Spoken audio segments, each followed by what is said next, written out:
So what's good about the remote start? 10 minutes naka-on yung sasakyan. So kahit naka-hazard, okay lang. Kasi naka-open yung engine. Kasi kapag nag-hazard ka nang nakapatay yung engine, madidrain yung battery. Pakita ko lang sa inyo to.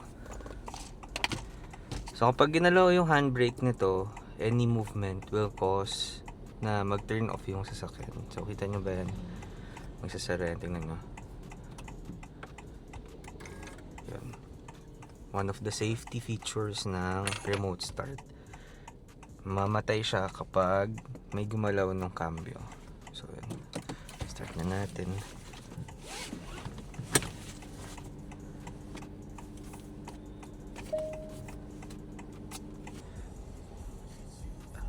Bakit yun ang daan ko?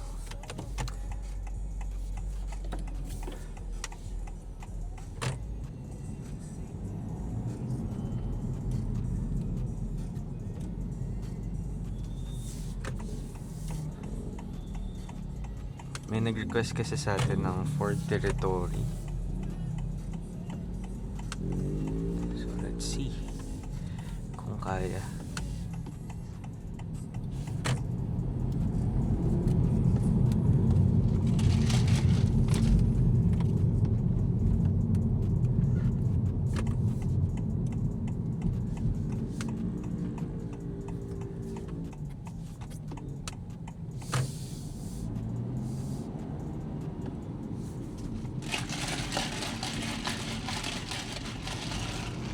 So, anong kape nyo guys? Pag Starbucks, may araw ba na gusto nyo ng sobrang pait? Or may araw na wala, araw-araw gusto nyo matamis? Have you tried yung barista drink nila? Sarap yung barista drink ng Starbucks. Yun yung perfect mix ng pait at tamis. Na minsan mas lamang yung pait kapag hindi maganda yung pagkakatimpla. Oh, sarap nito. Perfect.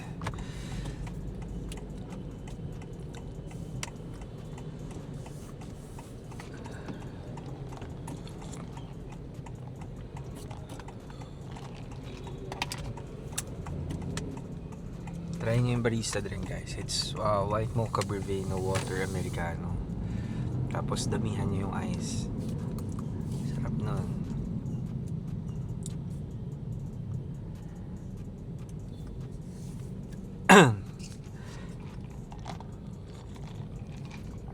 Then may mga na-receive pala tayo ng na questions doon sa comment section regarding sa pagtansya nitong sasakyan pag may mga lilikuan kayo. Hindi kasi ako makapagbigay ng ng by the book na answer to that. Kasi parang for me na nagiging tansyahan lang lahat. So medyo sasamahan mo ng dasal yung alanganin mong ikot bago kayong ikot.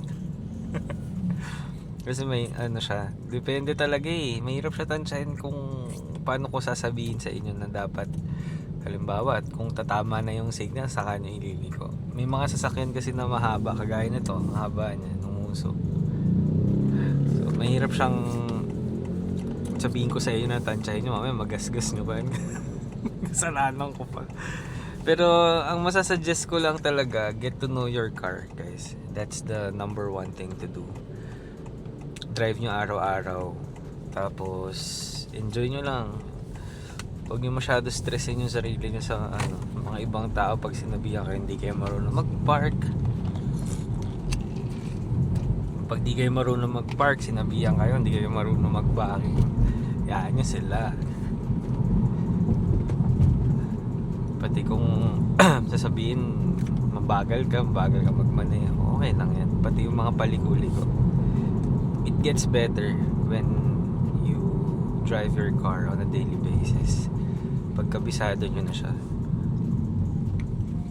minsan kahit di kayo nakatingin sa tatansyahin nyo or hindi nyo na siya masyadong i-overthink pagliliko, magagawa nyo na siya kasi kabisado nyo na yung sasakyan nyo. So get to know your car, guys, and get the car that you want. Kunin nyo yung sasakyan na lilingon ninyo sa parking pag alis nyo. Pati yung pipicturan nyo.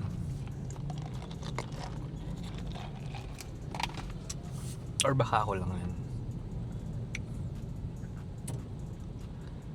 Banggaan.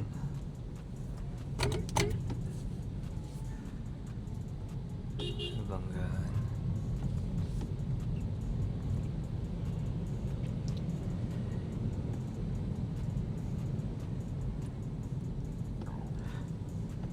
May mga gusto ba kayo puntahan over the weekend?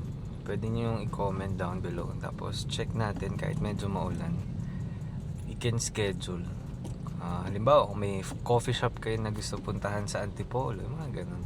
Huwag naman yung malayo, huwag naman Baguio. Next time tayo mag-Baguio, guys. Pag medyo okay yung weather. Kasi delikado din pag sobrang lakas ng ulan. Yung last time na try kasi tayo ng malayo, grabe yung buhos ng ulan eh. Baka diba, maka-aksidente pa or tayo yung ma-aksidente. Comment nyo lang kung may mga coffee shop kayo na gusto ipa-visit. Let's try to do it early morning. Yung may mga tambayan na pwedeng Instagrammable. Try ko rin invite yung ibang car friends, our friends natin.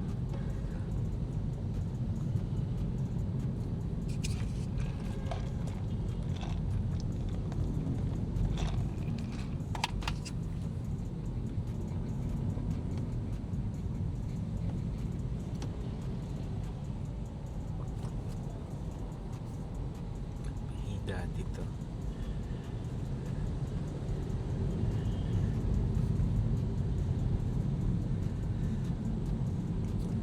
Ganda sana mag sound trip eh, kaso problema ko kapag nag-turn on ako ng any music, nade-detect siya ng system ni YouTube pati ni TikTok. Kay TikTok hindi ko siya mapopost. Sayang yung POV natin kung matatanggal lang yung sound. I-mute kasi siya ng system ni TikTok kapag nag-post tayo tapos may copyright issue. Sa YouTube naman okay lang, kaso ang dami ding violation. So ayoko naman na palaging ganun yung videos na ipopost ko. And may nakaban din sa ibang territories. Parang ganun yung lumalabas.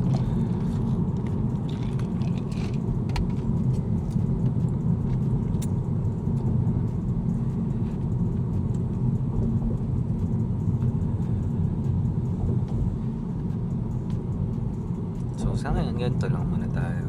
Walang music. So anyway, enjoy the drive.